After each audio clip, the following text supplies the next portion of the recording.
Voltamos com o nosso programa com o Dr. Leandro Teles. Obrigada por ter vindo. Obrigado eu. É um prazer estar aqui participando e fazendo a nossa parte também nessa pandemia, podendo levar um pouco de orientação, né? Molecada em casa. Molecada em casa, esposa em casa, tá todo mundo suando ali para dar conta, né, dos nossos problemas e desta fase de maior introspecção, de maior isolamento social, né? Como médico, ficar em casa é uma medida que faz sentido ou é pânico do povo? Não, faz muito sentido. Na verdade, muita gente tem dúvida, né? Será que não é exagero do governo? Isso. Será que o impacto econômico não vai ser maior do que o impacto em saúde? Tem que tomar um pouco de cuidado. Essas medidas são tomadas, pautadas na experiência mundial com relação ao coronavírus, que é um vírus de contágio rápido, mas que depende da proximidade da pessoa. Não é igual o sarampo que fica no ar, ele cai nas superfícies e a pessoa se contamina no contato. Então é muito importante nessa fase onde o vírus está entrando no país, é importante diminuir a circulação. O pessoal fala aquela frase, tem que achatar a curva, né? E é isso mesmo. Os casos, eles sobem, depois eles caem. Essa é a parte boa. Só que este pico não pode ser muito alto. Se muita gente pega ao mesmo tempo, não tem leito para todos os pacientes graves. Isso é. Então ninguém circula, vai ter um contágio de algumas pessoas, mas a curva ela fica mais baixa. Menos pessoas contraem, mesmo que ele dure mais tempo, e a gente tem leito e condições para lidar com todos os pacientes mais graves, para ter o menor número de mortes. Então esta questão de pouca circulação, boa higiene, isso é absolutamente fundamental. Mas sabe que eu tô aqui para falar muito do aspecto emocional. Isso. Porque não é só um vírus, né? A gente tem todo o excesso, a epidemia de fake news, de informação, de catastrofismo. E as pessoas se sentem muito angustiadas, com medo, com culpa, às vezes mais ansiosas, mais depressivas. E a gente precisa abordar isso. Por quê? Porque as pessoas têm que estar bem, com qualidade mental, para tomar as melhores condutas, para si e para a sociedade. Então vamos fazer o seguinte, a gente começa respondendo as perguntas do pessoal de casa. Se algum tema lhe ocorrer e você achar que tem que fazer uma reflexão mais profunda, a gente aproveita o gancho e faz. Perfeito. Beleza? Fica à vontade também para colocar qualquer pergunta que tiver na cabeça. Érica, estou fazendo home office. Por isso, desde que acordo até quando vou dormir, escuto dados sobre o coronavírus. Como podemos nos proteger do bombardeio de informações? Essa é uma pergunta muito boa da Érica, né? Muita gente está em casa, muita gente está em home office, preso com o celular no bolso e também com o notebook. E a TV, às vezes a TV ligada, né? E hoje em dia a programação mudou, existe um bombardeio, uma overdose de informações. É comum que a gente veja a mesma informação 4, 5, 6 vezes, ou que histórias sejam minuciosamente contadas. Existe um certo viés, inclusive, da imprensa, que não é culpa da imprensa, que é o viés meio negativo. As notícias mais catastróficas geram mais cliques, mais visualização, maior comoção. Então a gente pode se sentir um pouco cansado, fadigado de tanta notícia ruim. Antigamente, Regina, a gente tinha que ir atrás da informação. Agora parece que a informação ela vem atrás da gente. No nosso celular, a cada 1 minutinho já vem uma informação nova e a gente, mesmo que queira se esquivar, não consegue. Não, às vezes vem no grupo da família. Grupo da família. Então, a primeira coisa, tem que ter um filtro. O filtro é você. Se você está mais cansado, é mais sensível, mais ansioso, é importante que você se afaste um pouco das informações redundantes, recorrentes. Não precisa ficar seguindo o número de infectados, o número de mortos, minuto a minuto, como se fosse a bolsa de valores. Não. O que você precisa estar bem informado é qual é o próximo passo. O que você tem que fazer. Ah, que ótimo. Você tem que, como que lava a mão, pode circular ou não pode, como cuidar dos idosos, das crianças, qual é a recomendação geral. Então você tem que saber qual é o seu papel, mas ficar seguindo minuto a minuto as notícias ruins, isso não é bom. É importante também poder balizar, porque tem notícia boa. Hoje mesmo eu abri agora o meu celular e é só porrada, notícia ruim. E hoje veio que na China eles não identificaram nenhum caso novo. E os dados da China são confiáveis? Eu acho confiáveis. No começo parece que eles seguraram um pouquinho, demoraram um pouquinho para dar o alarde mundial. E o Brasil é interessante, porque o Brasil tem vários defeitos, mas a parte do Ministério da Saúde tem sido muito bem feita. O Brasil declarou esse estado pandêmico, epidêmico, até antes da OMS, ele se antecipou. O SUS é um sistema muito bem configurado, apesar de faltar recurso, faltam leitos, e outra coisa que falta são testes. Então a gente precisa ir atrás agora de leito, de testes e de uma aula do povo brasileiro mostrando que a gente consegue ficar 2, 3, 4, até mais semanas sem circular em demasia. com isso, conseguindo os leitos, os testes e baixando a circulação, a gente tem tudo para achatar esta curva, vai atingir a gente, vai ter impactos econômicos em saúde, mas não será o fim do mundo, nem o fim da economia, e vai ser mais um exemplo de que a gente pode, junto como país, superar. Então, cuidado com o excesso de notícias, com notícias excessivamente melancólicas e com fake news, notícias falsas. Se você perceber que tem um grupinho seu disparando muita notícia falsa ou catastrofista, sai do grupo. Elimina as pessoas que estão ali te bombardeando, ou até pede um certo controle. Evita ficar no F5, atualizando ali o site para ver se tem mais uma morte ou mais um problema.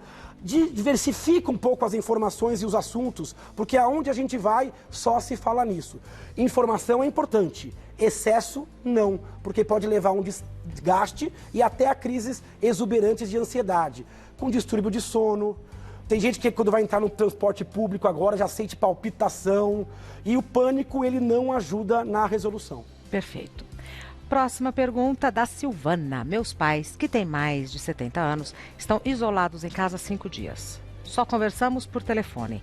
Qual impacto esse isolamento pode causar na saúde mental deles e como podemos minimizá-los? Nossa, outra pergunta muito importante, né? Porque a gente tem na faixa etária mais idosa, acima dos 60, 65 anos, um risco maior na infecção. Isso já gera no idoso um medo. É verdade. Um certo receio. Porque se sente muito vulnerável, né? Existe uma vulnerabilidade com relação a ele e com relação ao esposo, à esposa, aos amigos, que tem mais ou menos a mesma idade. Então, o medo já é maior. Outra que essa já é uma faixa etária que tem maior risco de isolamento, mesmo antes da pandemia. Verdade. Eles já são, às vezes, mais solitários, têm formas de depressão que não tem diagnóstico, não fizeram diagnóstico, às vezes são mais ansiosos. Então, cuidado. Não confundir isolamento de contato com isolamento afetivo.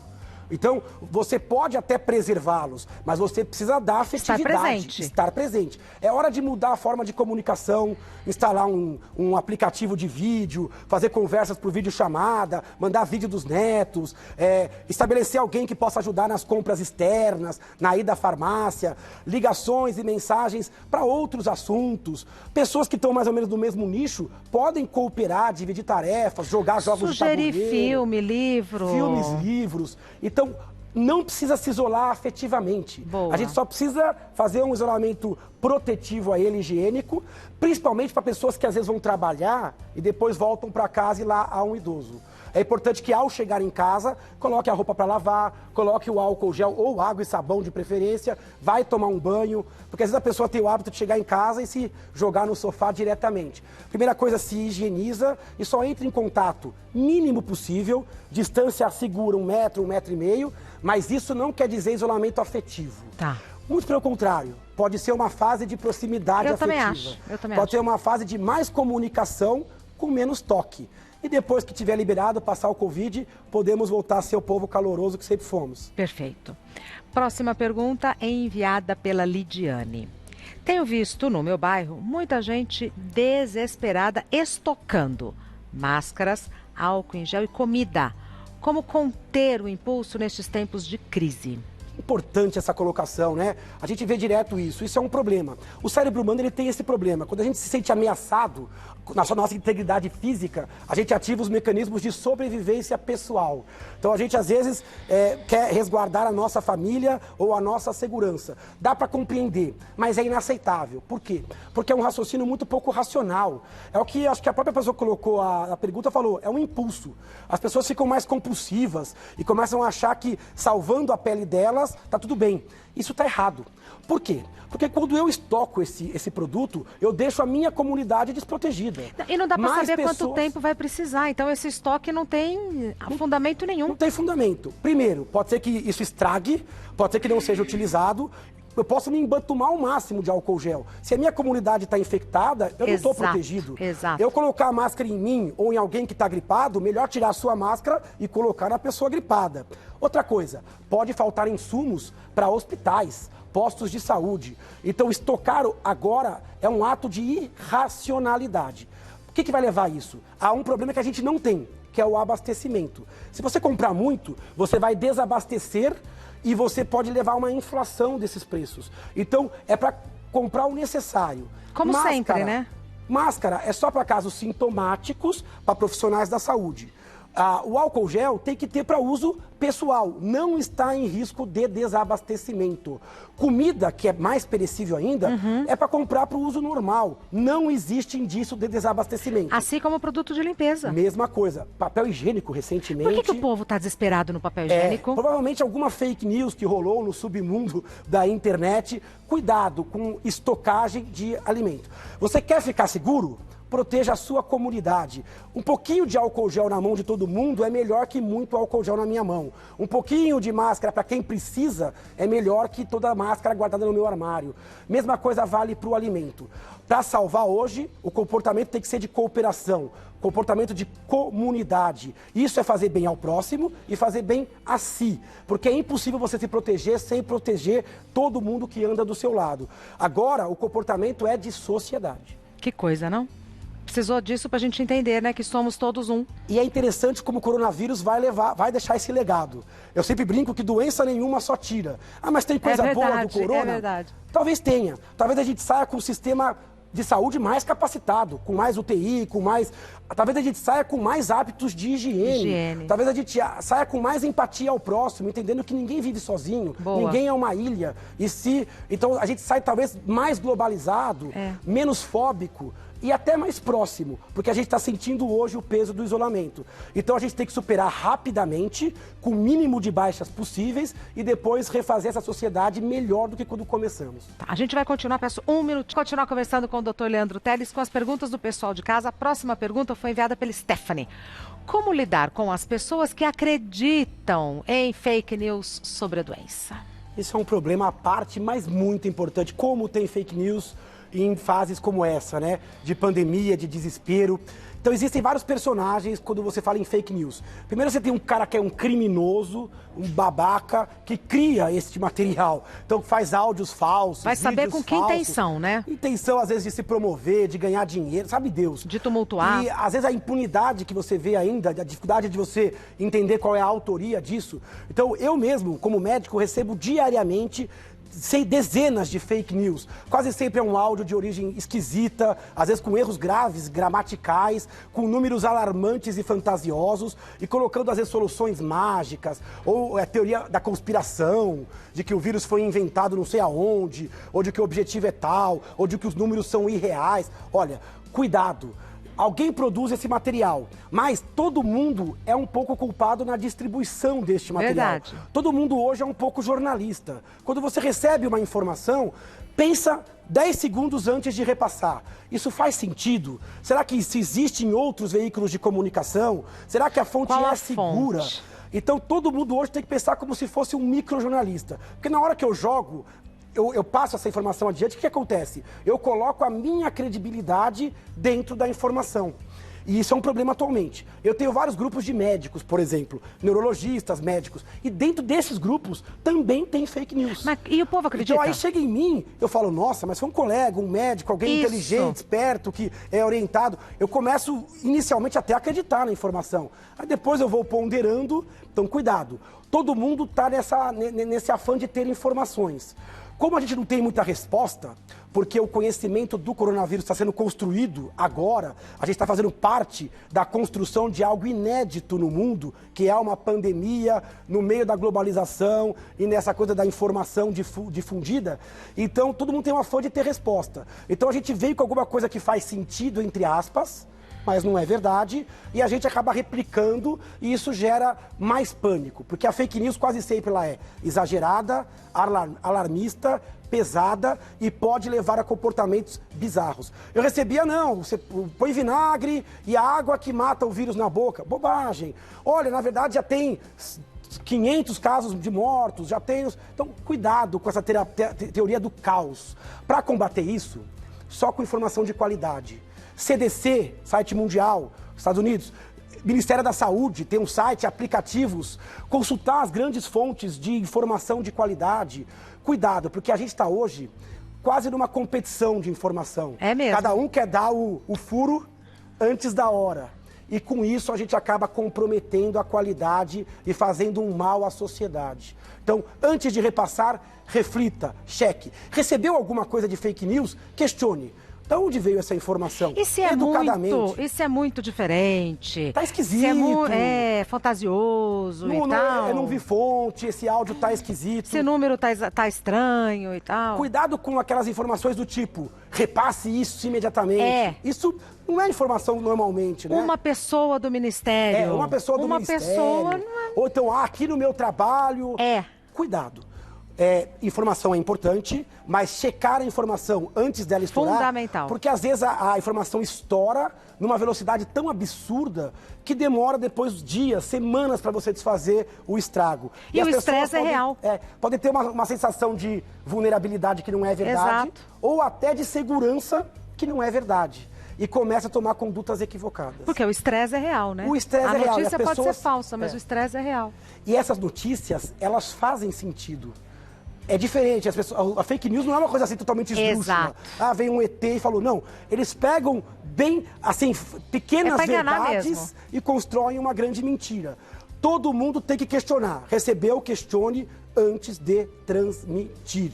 E outra coisa que eu vou falar aqui, também transmitam informações boas, pautas positivas, para que a gente possa também transmitir coisas que vão fazer realmente diferença e que vão melhorar o estado de espírito do povo brasileiro. Boa. Próxima pergunta da Jéssica. É comum ficar pensando o dia todo na pandemia e querer ler tudo sobre o assunto? Essa prática pode fazer mal? Jéssica, isso é muito comum. O nosso cérebro ele é viciado em informação e ele é viciado em coisas que mudam muito rapidamente. Como a gente está bombardeado, aonde a gente vai se fala em coronavírus, a gente quer estar com ferramenta, a gente quer estar up to date, atualizado. É como uma música que toca muito na nossa cabeça. E de repente a gente quer distrair e ela continua tocando. Ela grudou na mente. Então, para pessoas mais tensas e ansiosas, às vezes esse papo coronavírus gruda na mente. E a pessoa começa a ficar um pouco paranoica, com medo aonde encosta, o que faz. Começa a chegar uma outra pessoa, ela já começa a ficar esquisito. Pode ter um certo preconceito com relação a pessoas de outro país, ou quem viajou, ou a primeira tosse à distância já bate um desespero.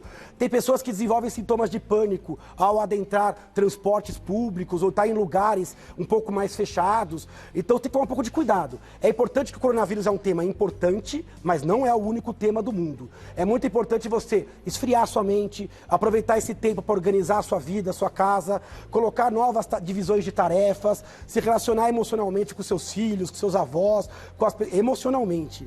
E você pode aproveitar este momento para fazer um curso online, para desenvolver um hobby, para organizar um armário. Eu tenho uma pergunta. Faça.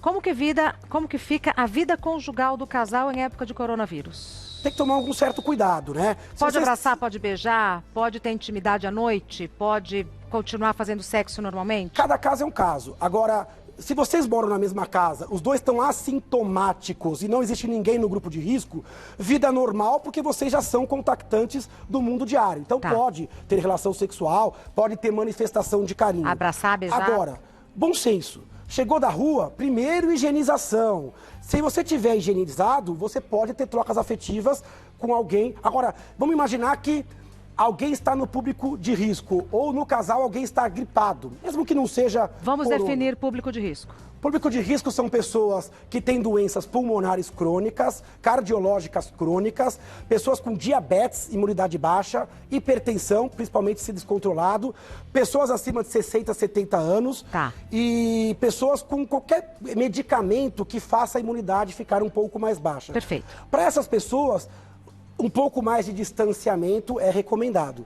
Ou para pessoas sintomáticas. Se no casal ou na família alguém está sintomático, é legal um pouco de distanciamento. Um quarto só para ele, ou se no mesmo quarto, uma distância aceitável de 1,5 metro. A gente fala isso e eu me sinto às vezes até um pouco envergonhado, porque em alguns lugares isso é absolutamente impossível e inviável. A gente fala de álcool gel, sabonete, depois descobre que falta água, não sei aonde, ou que a pessoa tem que entrar num trem lotado, ou que não tem álcool gel para todo mundo. Mas cabe a gente a falar o mundo ideal, mesmo sabendo que haverá alguma dificuldade. Talheres separados, se houver alguém com sintomas. Mas dentro da mesma casa, todos sem fator de risco, todos assintomáticos, é possível, sem exagero, um convívio harmonioso, partilhando refeições, mantendo dados de higiene, que aliás são importantes mesmo sem o coronavírus, porque a gente tem outras tantas epidemias. E, no caso, eu acho essa pergunta fundamental. Outro problema são as pessoas que têm alguém com Covid já na família, né? Porque elas passam, às vezes, por um certo preconceito. E as pessoas, às vezes, olham com preconceito esse tipo de família ou o portador. Não tinha pensado nisso. A gente tem um problema que é social de, às vezes, culpar a vítima.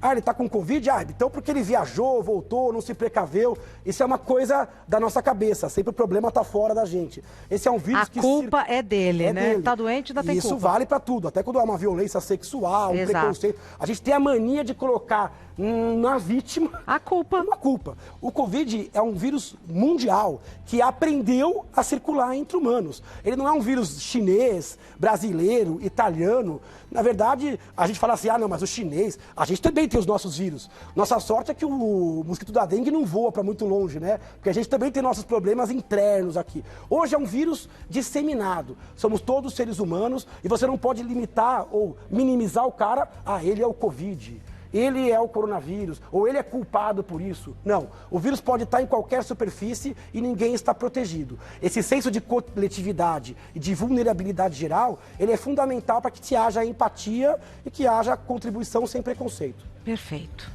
Mais uma pergunta da Vera. Pessoas com transtorno de ansiedade correm mais riscos de oscilações emocionais neste período? E quais outros grupos são propensos a ter crise de ansiedade? Outra pergunta boa. As perguntas, aliás, foram muito bem triadas, né? A gente está conseguindo navegar por vários aspectos emocionais diferentes. Aqui é a pergunta boa. Quem já tem ansiedade realmente tem um risco maior. Quem já passou por TAG, transtorno de ansiedade generalizada, quem tem insônia, quem tem pânico, quem tem fobias, mesmo que esteja controlado, nesta fase pode sentir uma piora. Então existe um grupo de risco. E este grupo é grande. No Brasil são 18 milhões de portadores de ansiedade. Então isso pode exacerbar. É importante conversar com o psicólogo. Alguns estão fazendo até consultas à distância. A minha. Por WhatsApp. Vai ser hoje a primeira vez. Bacana. Consulta online. E mesmo os médicos estão colocando isso para retornos, para casos que não exigem exame físico, para você ter menor circulação. Isso é muito importante para o paciente não ter que circular na clínica, não ter que ir para o hospital. Quando se locomover pela cidade, né? Não, que não é recomendado. Então, nessa hora, conversar com o seu psicólogo, com o seu psiquiatra, com o seu clínico geral, para ajustar. Mas quem tem ansiedade tem um risco maior. Mas o risco maior também é para quem tem depressão, e são 11 milhões de brasileiros, 6% da população. Para quem tem transtorno afetivo bipolar, o risco é maior de alteração. Para quem tem consumo abusivo de álcool ou outras substâncias. Doutor Leandro, e agora todo mundo em casa? Então vai ser tudo escancarado, porque muita gente mascara sintomas, mascara o comportamento com todo mundo em casa. Eu acho que o grande desafio serão os relacionamentos afetivos familiares. Com certeza. Que não vai ter como escapar. A gente está vendo isso até nos grupos. Nos grupos familiares agora está sendo muito comum atritos, porque todo mundo está se posicionando e de repente existe ali um atrito. Dentro de casa é a mesma coisa. E é muito importante tentar manter essa harmonia e tentar ter uma vida familiar. Então, redescobrir o que é ter uma vida familiar. Porque agora que o trabalho está mais home do que office, e a gente pode, talvez, chegar a hora de estar próximo dos nossos filhos, de educá-los durante as 24 horas. Jantar todo mundo junto. De dividir tarefas, porque o trabalho de casa é muito mal dividido. Boa. Geralmente é a cargo da mulher, que tem múltiplas tarefas, então é hora de dividir. Então é hora de conversar, é hora de ter flexibilidade, entender que cada um pode ter a sua opinião com harmonia. Então isso é extremamente importante.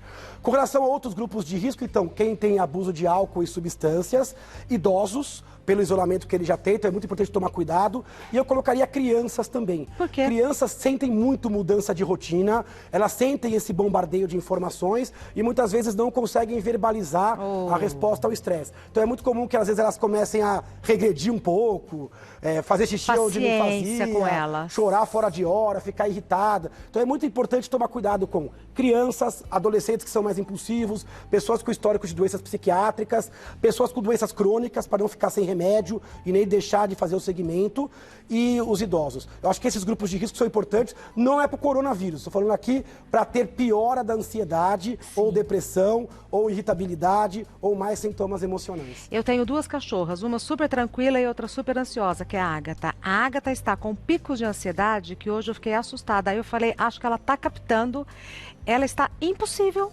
Na verdade, Imagina os as animaizinhos, crianças. os pets, eles são camaleões do ambiente. Criança pequenininha também. Também. Ontem mesmo eu entrei no elevador com a minha filha, eles colocaram um negocinho de álcool gel no elevador. Minha filha tem 2 anos, acabou de fazer 2 anos. Ela levantou as 2 mãozinhas e falou álcool gel. Falei, álcool gel? Isso é um termo que eu nem sabia que ela falava, álcool gel. Eu fui aprender essa palavra com 15 anos. Então ela esticou a mãozinha, álcool gel. E na hora a gente apertou e ela começou a fazer todos os movimentos. Falei, nossa, tem 2 anos. Mas pra você ver que uma criança, ela percebe o que está acontecendo.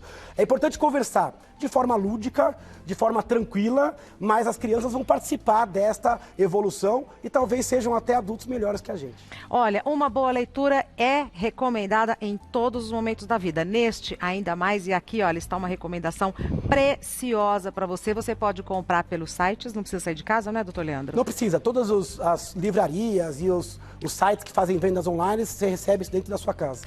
Quer entrar em contato com o Dr. Leandro? Entre no site do Dr. Leandro Teles, que é médico neurologista. O site é leandroteles.com.br, tudo simples, do jeito que a gente fala, leandroteles.com.br. O Instagram do Dr. Leandro é @neuroleandroteles, @neuroleandroteles. O Instagram também é uma boa via de comunicação, né? Excelente via. Eu não achei que um dia eu ia falar bem das redes sociais, mas chegou esse dia. O coronavírus me fez dar o braço a torcer.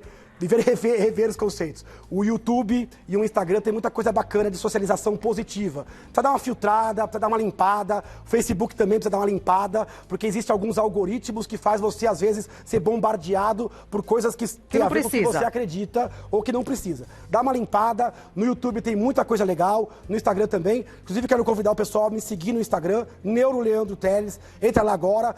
Me fala o que você achou da pauta e mais tarde, à noite, eu vou fazer uma live. Que horas? Porque eu sei que tem muita dúvida com relação a isso. Minha ideia não é discutir a parte infectológica, porque tem profissionais melhores que eu com relação a isso, e são informações bem difundidas e batidas, mas para a gente discutir os aspectos emocionais, se você se identificou e tem dúvidas, vamos fazer umas 8, 8h30, uma live no Instagram. Vocês são meus convidados. Perfeito. Muito obrigada. Obrigado, Nos vemos em breve. Saúde. Para nós. Saúde para nós.